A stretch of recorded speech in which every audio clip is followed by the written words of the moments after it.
দেখো বন্ধুরা, আমি কিন্তু উনানটা ধরিয়ে দিচ্ছি। আর দেখো আমার কি সুন্দর খড়ি, আমি কিন্তু পাতা দিয়ে জাল দিচ্ছি। কেননা দেখো, আমি তো তোমাদের বলেছি আমার আগের ভিডিও তোমরা চেক করবা যে আমি গ্রামের মেয়ে কিন্তু সব কিছুরই অভ্যেস আছে। আর দেখো বাড়িতে কিন্তু গাছ আছে, তো গাছের পাতাগুলো কি করব বলো তো, ফেলে তো দেওয়া যায় না। ওই জন্য কিন্তু আমি দেখো আজকে তোমাদের সঙ্গে পাতা দিয়ে কিন্তু শেয়ার করছি।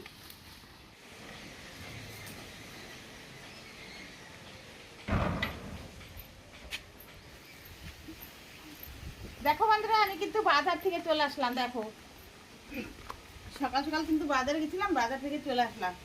সকাল নয়, এখন 11টা বাজে কিন্তু। তো যাই হোক, দেখো আমি কি কি নিয়ে আসছি দেখো, তোমাদের দেখিয়ে দিই। এই দেখো কাঁঠাল নিয়েছি, কাঁঠালটা কিন্তু আমি আজকে করব না। আর এই দেখো মটরশুঁটি। আর এইটা কিন্তু মাংস আছে, মাংসটা আমি কিন্তু আজকে করব। তো এই দেখো গাজর। দেখো বন্ধুরা, আমি মাংসটা কিন্তু ঢেলে দেবো। দেখো যতই যা হোক তাও কিন্তু মাংস চাই, কেননা আজকের চ্যাংড়া প্যাংড়া কিন্তু মাংস ছাড়া খেতে চায় না, মাংস হলে ওদের ভাতটা প্রিয় হয়। তো দেখো যাই হোক, দেখো নিয়ে আসলাম। তো দেখো মাংসটাকে আমি বেছে নেবো। দেখো কত সুন্দর, দেখো মাংসগুলো। তো মাংসটাকে ভালো করে বেছে আমি ধুয়ে নেব।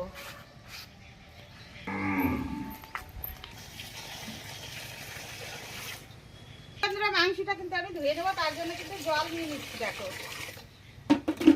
পরিষ্কার করে কিন্তু আমি ধুয়ে নেব। আমি 2 ধোয়া দেবো কিন্তু মাংস।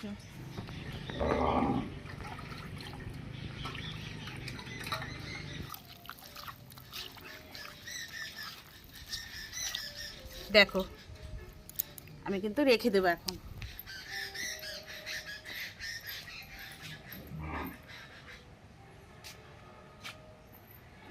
আমি বাকি জোগাড়গুলো কিন্তু করে নেবো ফটাফট। বন্ধুরা, মাংসতে যে মশলাগুলো দেবো কিন্তু আমি সবগুলো কিন্তু আমি কেটে বেছে নিয়েছি। আমি কিন্তু এখন বাটা মশলাই করব, কেননা আমি সব কিছু কিন্তু বেটে দেব। তো চলো প্রথমে কিন্তু আমি বেটে নেব। এই দেখো জিরাটা বেটে নিচ্ছি প্রথমে।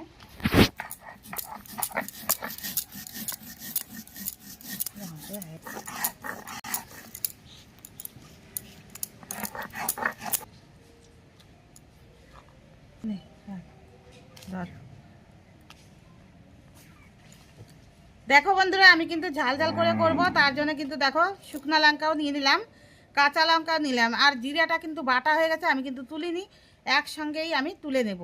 তো দেখো আমি কিন্তু বেটে নিচ্ছি। দেখো কতগুলো দেখো লঙ্কা নিয়েছি দেখো। তো আমি বেটে দেবো কিন্তু।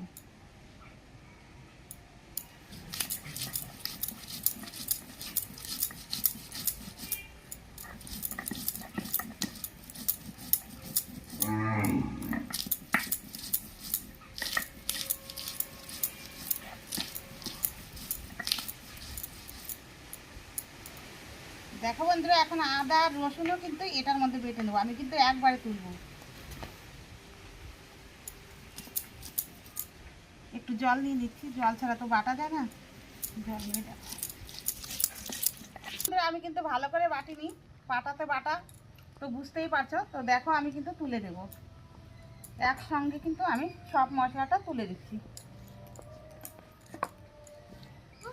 তেল দিয়ে কিন্তু মাখিয়ে ঢেকে রেখেছিলাম। এই দেখো আমি কিন্তু এই মাটির খোলাই করব কিন্তু আজকে মাংস, মাটির খোলাতেই করব। তো দেখো আমি কিন্তু এক এক করে সব কিছু দিয়ে দেবো। এই দেখো বাটা মশলা কিন্তু আমি দিয়ে দিচ্ছি। আর এই দেখো পরিমাণ মতন কিন্তু আমি নুন দিয়ে দিলাম। আর এইদিকে দেখো হলুদের গুঁড়ো দিয়ে দিলাম। আমি কিন্তু আগে তেল দিয়েছি, সেহেতু কিন্তু এখন বেশি তেল দিব না।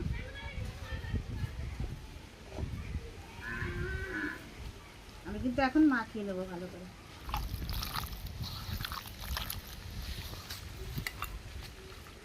মাখানো কিন্তু ভালো করে হয়ে গেছে, সব কিন্তু আমি বাটা মশলাই করলাম। আর দেখো আমি কিন্তু এখন ঢেকে রাখবো। আর এই দেখো আমি কিন্তু উনুনে বসিয়ে দেবো। আলু কেটে রেখেছিলাম, আর কিন্তু দেখো ক্যাপসিকাম, এটা দিতে কিন্তু আমি একদম ভুলে গেছিলাম। তো দেখো আমি কিন্তু এখন দিয়ে দেবো। দেখো বন্ধুরা, আমি কিন্তু ঢেকে রেখেছিলাম, ঢাকনাটা তুলে নেব। দেখো কি সুন্দর, দেখো জাল উঠে গেছে কি সুন্দর। আর এরকম কিন্তু নাড়তে হবে মাঝে মাঝে, না নাড়লে কিন্তু লেগে যাবে। পাতা দিয়ে আজকে রান্না করছি আর মাটির খোলা, ভাবো তাহলে। দেখো বন্ধুরা, মাংস কিন্তু দেখো কি সুন্দর কিন্তু হয়ে গেছে। আমি কিন্তু একদম কাঁচা জল দেইনি, কেননা একদম কিন্তু কষা কষা করে কিন্তু রান্না করছি। দেখো কত সুন্দর হয়েছে। তো দেখো, মেয়ে মানুষ মানে বউ মানুষ কিন্তু কাজের কিন্তু কোনো তুলনা নাই, কেননা দেখো এই কাজ সেই কাজ করতে করতেই দিন কেটে যায়। তো দেখো, আমি কিন্তু সকালবেলা বাজারে গেছি, বাজার থেকে এসে কেটে ধুয়ে সব কিছু করে মশলা টশলা করে কিন্তু আমি মাটির খোলায় কিন্তু পাতা দিয়ে রান্না করছি। তো দেখো এইভাবে কিন্তু রান্না করে তোমরা যদি বাড়িতে খাও অবশ্যই কিন্তু টেস্টি হবে, কোনো কথা হবে না। আর গরম ভাতে তো এক মুঠ চাল কিন্তু সবসময়ের জন্য কিন্তু তোমরা বেশি নেবে, কেননা মাটি খোলায় করি না করা না কিন্তু করি। তো দেখো, শ্বশুর বাড়ি যতই কাজ করে তাও কিন্তু নাম পাবে না। তো যাই হোক, তোমরা কিন্তু অবশ্যই কিন্তু আমাকে বলো যে কেমন হয়েছে। আমির বাড়ির কিন্তু মাংস রান্না। তো দেখো, 101বার কিন্তু ভাববে যে এই মাংসটা খেতে কেমন হবে, ভেবে চিন্তে কিন্তু খাবে। তো দেখো, আমি কিন্তু এখন কিন্তু নামিয়ে নিলাম কি সুন্দর করে কিন্তু।